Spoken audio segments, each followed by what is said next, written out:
The moment that envelope lands on your kitchen table, heavy and official, you feel it, a mixture of dread and hope. You rip it open, eyes scanning for the magic number, the rating percentage.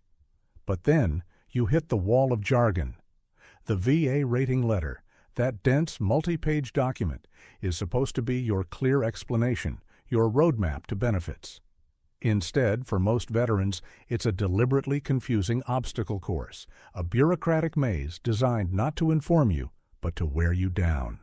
This letter, which dictates your financial future and your access to health care, is hiding critical information in plain sight. It's not just about the number they gave you, it's about the secrets buried deep within the technical language and the strategic omissions. If you don't know where to look, you are leaving thousands, potentially tens of thousands, of dollars and crucial benefits on the table. We're going to dissect this document, page by agonizing page, and reveal the 8 most shocking truths the VA doesn't want you to uncover when you read that decision notice. Get ready to stop guessing and start fighting with precision, because what the VA is hiding inside your rating letter might just shock you to your core. The first and perhaps most frustrating truth hidden in a denial or a low rating is the missing nexus, what the VA actually disagreed with.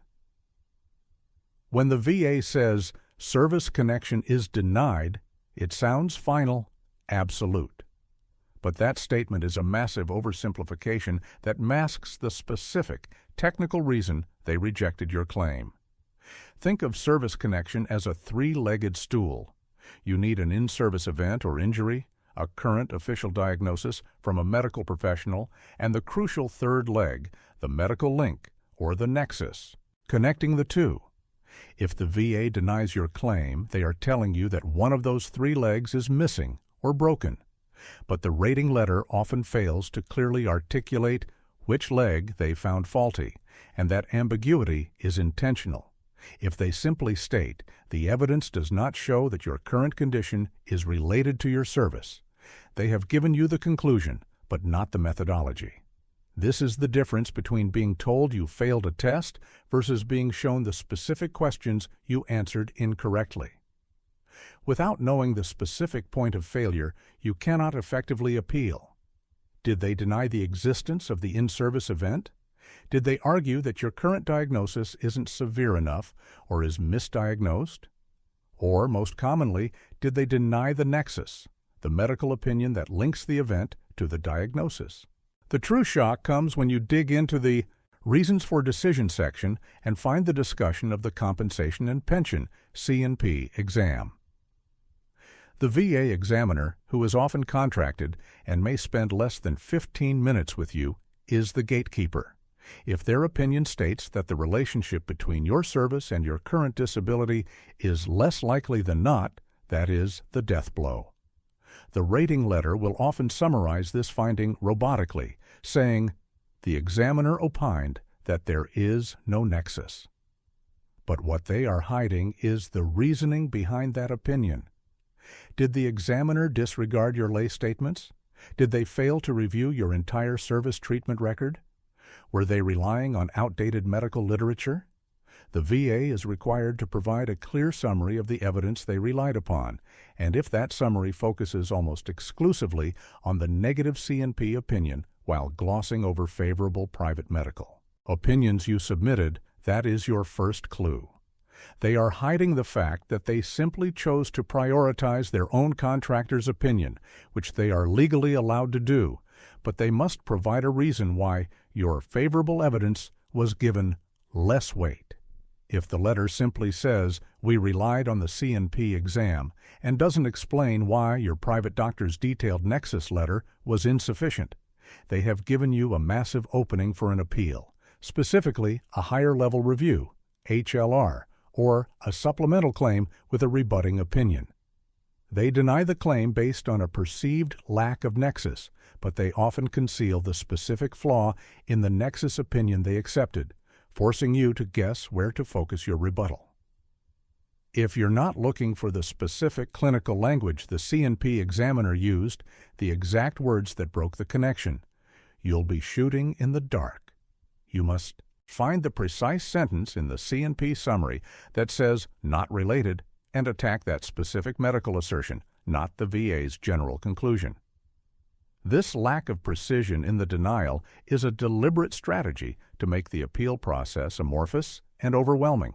Moving deeper into the technical weeds, the second secret weapon the VA hides is the secret code, understanding the diagnostic codes.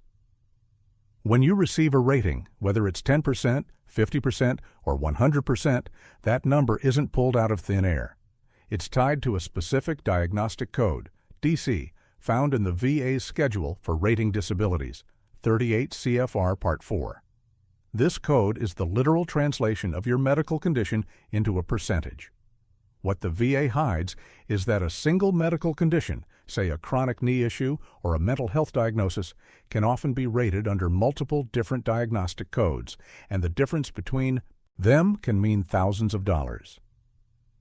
The rating letter will list the DC they used, but they rarely explain why they chose that specific code over a potentially more beneficial one, or how slight variations in your symptoms could have pushed you into a higher-paying category within the same code. For example, let's look at musculoskeletal ratings. A knee condition might be rated based on limitation of motion, instability, or pain. If the VA rates it solely on limitation of flexion, how far you can bend your knee, they might assign 10%. But if your medical records, including your lay statements, strongly demonstrate significant functional loss due to pain, instability, and frequent flare-ups, you might be eligible for a higher rating under a different section of the same DC, or even an entirely different code that focuses on functional impairment rather than range of motion. The VA is obligated to apply the rating criteria that result in the highest possible benefit to the veteran, but they often default to the most straightforward, quantifiable measurement, which may not accurately reflect the true severity of your disability. The shock here is realizing that your rating percentage is not just about the severity of the illness, it's about the precision of the coding. If you are rated for a mental health condition, the difference between a 50% rating and a 70% rating often boils down to specific phrases like occupational and social impairment with deficiencies in most areas versus occupational and social impairment with total impairment in most areas. The VA letter will show the 50% rating and the supporting language, but it hides the fact that the rating criteria for 70% was almost met, based on a single, nuanced word choice that the C&P examiner used or failed to use.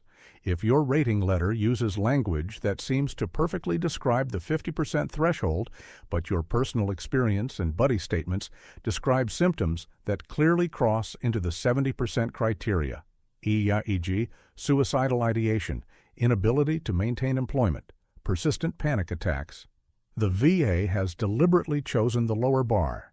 They are hiding the necessary language that would trigger the higher code.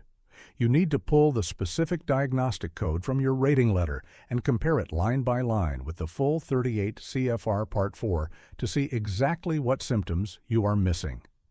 To reach the next percentage bracket, this allows you to specifically target those missing symptoms in your appeal, either through updated medical evidence or a detailed lay statement explaining how your condition meets the higher criteria. The VA relies on the veteran seeing the percentage and stopping there, accepting the code as gospel. But the code is merely an interpretation, and interpretations can be challenged when the evidence supports a more favorable application of the law. The third truly insidious secret the VA hides is their failure to uphold the unspoken duty, the VA's duty to assist, and how they failed it. By law, 38 U.S.C. Paragraph 5103A, the VA has a non-delegable duty to assist the veteran in developing their claim. This isn't a suggestion, it's a legal mandate. This duty requires the VA to make reasonable efforts to obtain relevant records, schedule necessary medical examinations, and provide notice of evidence needed.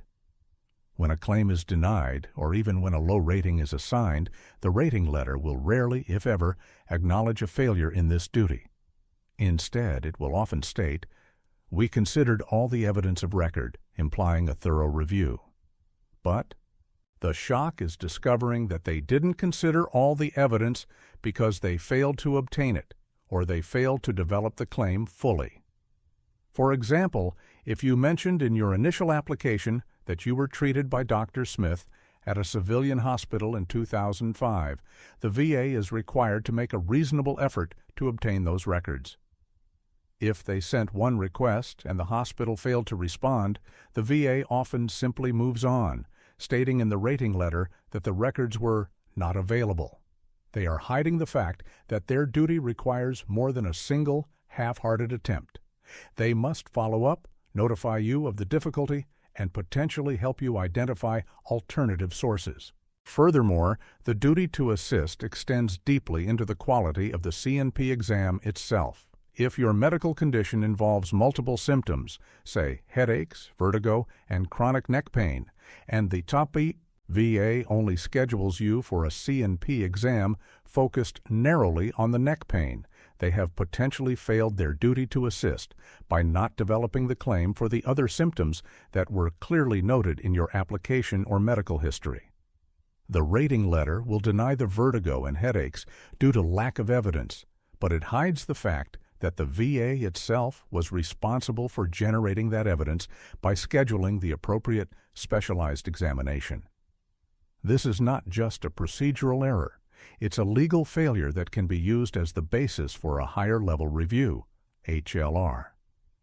If you look closely at the list of evidence considered in the rating letter and notice a gap, a key set of private medical records, a crucial service treatment record from a specific unit, or a requested CNP exam that never materialized, the VA is hiding their dereliction of duty.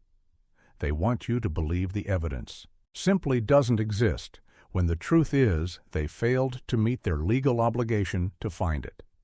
The veteran must meticulously compare the evidence submitted or requested against the evidence listed in the decision letter.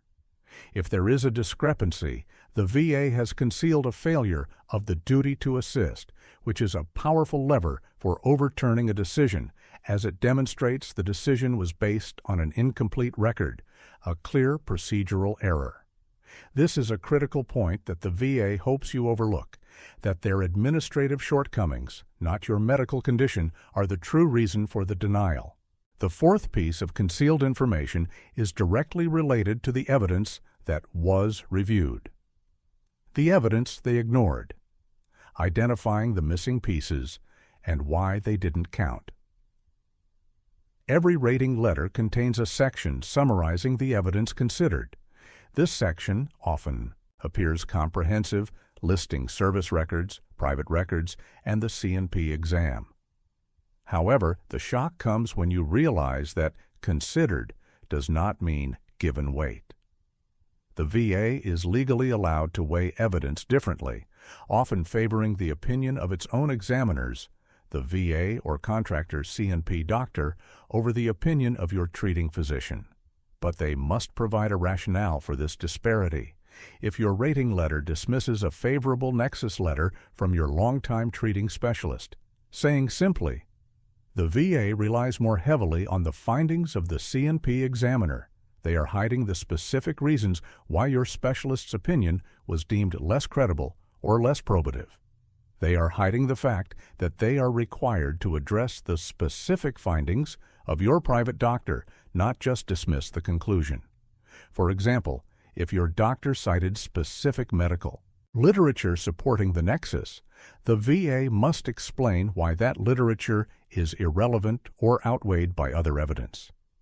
If they fail to do this, they have committed an error called failure to provide adequate reasons or bases, and this is a procedural flaw that can be exploited in an appeal.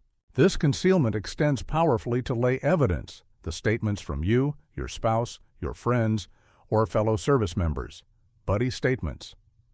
Often, these statements are the most crucial evidence for chronic conditions, especially mental health issues or conditions where the onset was subtle. The rating letter will typically acknowledge, "We received and reviewed a statement from your spouse, Jane Doe, dated date." but then, in the reasons for decision, they might never mention the content of that statement again. If your spouse detailed your inability to maintain hygiene, your sudden outbursts, or your severe limitations in daily living, and the VA still assigns a low mental health rating, they have effectively ignored the lay evidence. The VA is hiding the fact that lay evidence, when credible and consistent, must be factored into the overall severity assessment. They often dismiss lay statements by saying they are not competent medical evidence, which is true for diagnosis, but lay statements are decompetent evidence for describing the severity and functional impact of a condition. If the rating letter fails to reconcile the severity described in the lay statements with the low rating assigned, they are hiding the fact that they simply disregarded powerful evidence of functional impairment. The shock here is recognizing that the VA didn't forget your evidence. They intentionally minimized or ignored its impact without providing a defensible reason. Your task is to go back and highlight every sentence in your lay statements that was not reflected in the rating discussion, proving that the VA's conclusion was based on an incomplete or selectively biased view of the total evidence package. This is the difference between a simple denial and a denial based on a procedural error of evidence weighting. The fifth critical piece of concealed information revolves around money and timing. The effective date trap: why your money started later than it should have. When you receive a favorable rating, the VA assigns an effective date, the date from which your benefits begin, dictating the amount of back pay you receive. While the general rule is that the effective date is the date the VA received your claim or intent to file, the VA rating letter often conceals potential errors that could push that date back years, resulting in a massive increase in back pay. The most common concealed error relates to clear and unmistakable error, CUE, or continuous pursuit of a claim. If you filed a claim for the same condition 10 years ago and it was denied and you didn't appeal, the VA typically treats your current claim as a new claim, setting the effective date now. But what if the original 2014 denial was based on a clear and unmistakable error in law or fact? For instance, what if the VA failed to apply a specific regulation that was in effect in 2014? The current rating letter will never proactively inform you of a potential CU in a previous related denial. They are hiding the possibility that you are entitled to benefits dating back to that original, erroneously denied claim. Another key concealment involves the intent to file, ITF, and the one-year rule.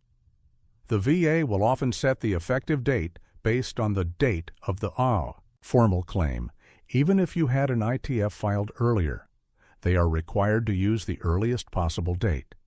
If your rating letter sets an effective date that is later than your ITF date, or later than a previous claim that was continuously pursued through appeal lanes, they are hiding the fact that they are shorting you on back pay.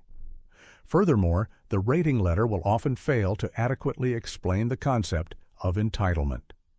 The effective date can sometimes be pushed back if the evidence shows that the disability manifested or worsened during service, even if the formal diagnosis came years later.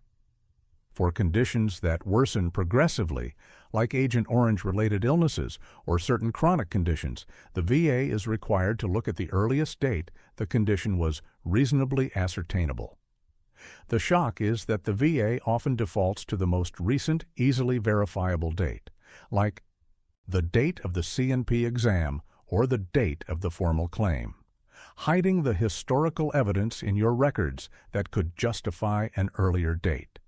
You must meticulously cross-reference your effective date against your intent to file date, the date of any previous claims, and the dates of the earliest medical documentation of your symptoms. If the VA's chosen effective date doesn't align with the earliest possible legal entitlement, they have concealed a significant financial error that needs immediate rectification through a CUE claim or appeal focused solely on the effective date.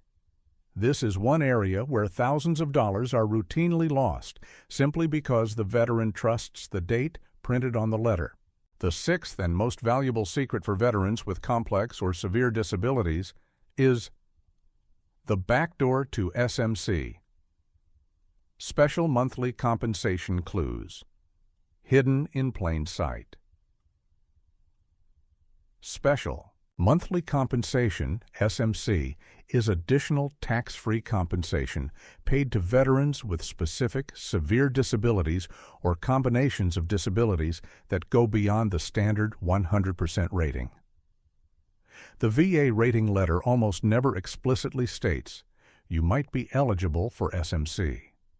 Instead, the conditions that trigger SMC are often described in the medical summary section, but the resulting SMC benefit is never proactively assigned or even mentioned. The VA is hiding the fact that your current rating letter contains the medical findings that qualify you for this extra compensation. SMC can be triggered by a variety of factors, often designated by letters, SMCK, SMCS, SMCL, etc. For instance, SMCK is paid for the loss of use of a creative organ or anatomical loss of certain extremities. If your rating letter describes your condition as involving the loss of use of a hand or foot, even if the limb is physically present, or if it describes severe loss of function in a reproductive organ, the VA has concealed your eligibility for SMCK. They will rate the condition normally, e.g., 40% for the foot, but they won't automatically add the SMCK benefit, which is a significant monthly payment. Furthermore, consider SMCS, housebound status. This is typically awarded when a veteran has a 100% rating for one condition and a combined rating of 60% or more for other separate conditions, or if the veteran is totally disabled and permanently confined to their dwelling. If your rating letter grants 100% for PTSD and separately grants 70% for orthopedic issues, the VA has concealed the fact that this combination automatically qualifies you for SMCS. They rate the conditions separately and give you the 100% total, but they do not automatically calculate and award the SMCS benefit unless you specifically claim it or unless the evidence is so overwhelming that they cannot ignore it. The shock here is that the language necessary to trigger SMC is often buried deep within the clinical findings of the C&P exam summary.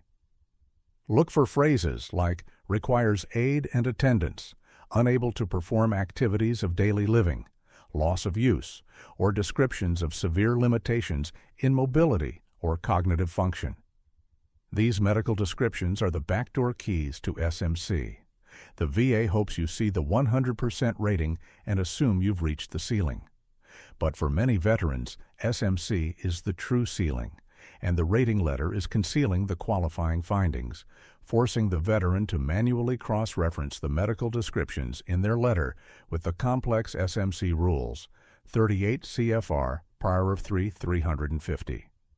Failing to look for these SMC triggers means leaving thousands of dollars in monthly compensation unclaimed simply because the VA did not explicitly point out the obvious conclusion of their own medical findings.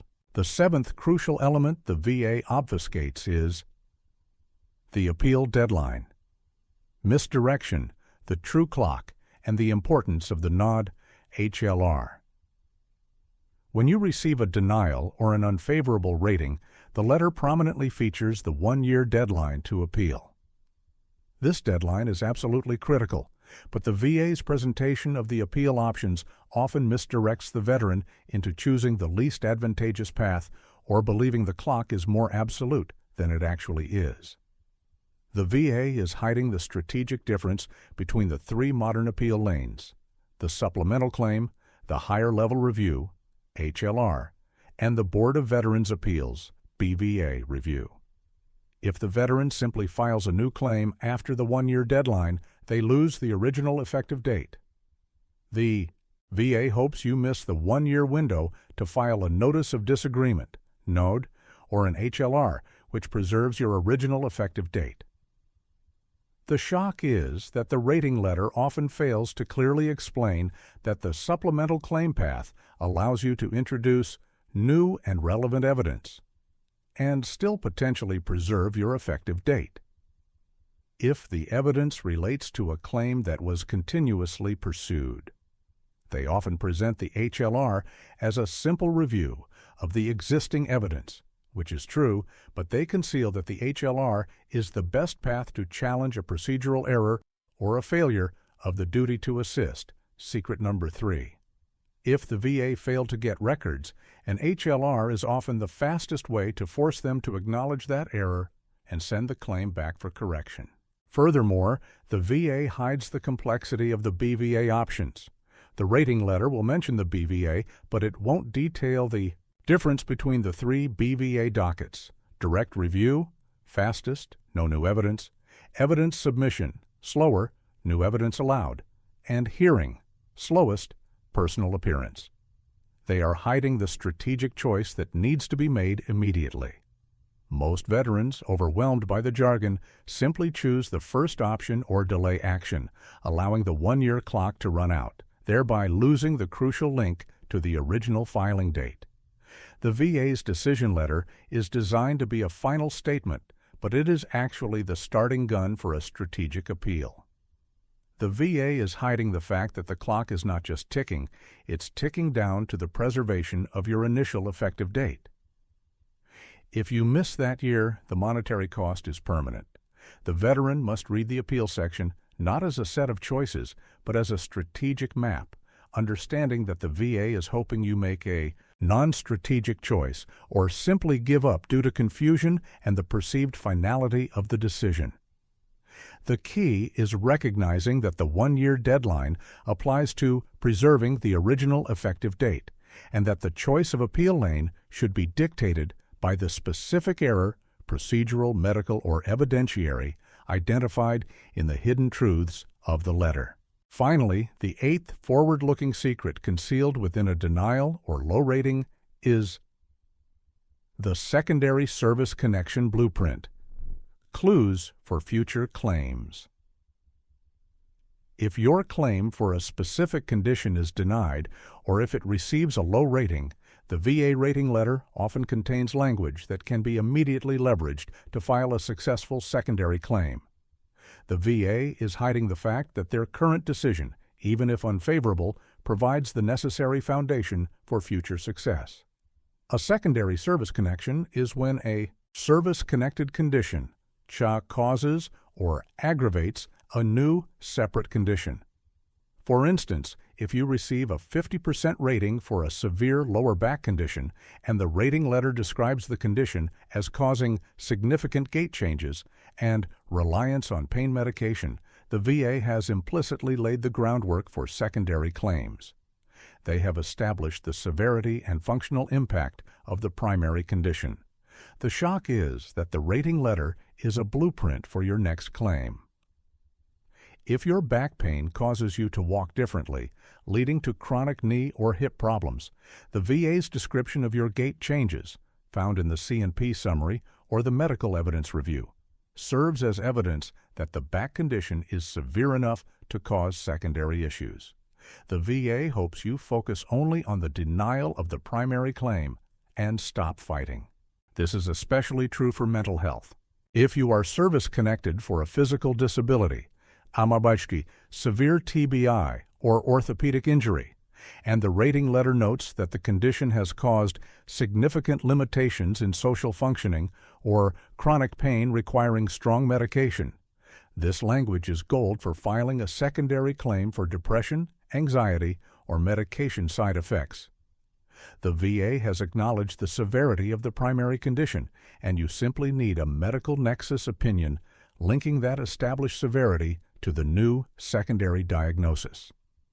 The rating letter might deny a direct connection for your depression, but the language used to rate your physical condition provides the necessary link for a secondary connection. The VA is hiding the fact that every unfavorable decision is filled with favorable findings that can be used later. You must treat the rating letter not as a final judgment, but as a detailed map of the VA's accepted facts. Highlight every favorable finding, every mention of pain, limitation, medication use, or functional impairment, and use those precise findings as the starting point for your next claim. The VA's own documentation, even in a denial, often contains the exact language needed to prove the severity of the primary condition, which is the foundational element for any successful secondary claim. The VA rating letter is not a simple communication.